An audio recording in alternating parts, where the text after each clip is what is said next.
سیدنا جابر بن عبداللہ رضی اللہ عنہ بیان کرتے ہیں نبی کریم صلی اللہ علیہ وسلم کی وادی میں قضاء حاجت کے لیے تشریف لے گئے.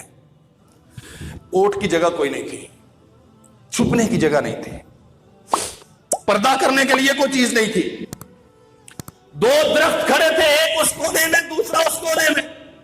سرور کونین صلی اللہ علیہ وسلم گئے، جا کے درخت کو یوں ٹہنی سے پکڑا، چلے تو پیچھے چلنا شروع ہو گیا.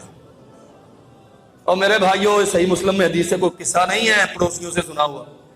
چلے تو پیچھے چلنا شروع ہو گیا، جیسے جانور کی مہار تھامی تو پیچھے چلتا ہے. جہاں چاہا لا کے چھوڑ دیا، پھر دوسرے کی طرف گئے، اسے پکڑا اور اسے لا کے وہاں چھوڑ دیا. اب کتاب و سنت کا دو درختوں کی دیوار بن گئی، حکمہ.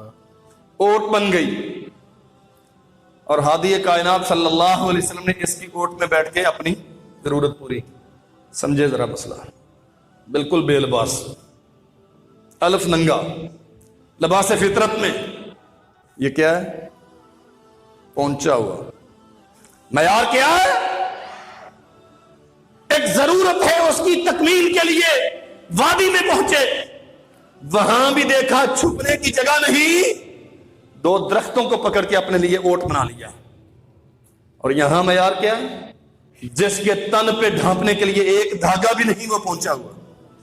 بڑا فرق ہے، بڑا فرق ہے.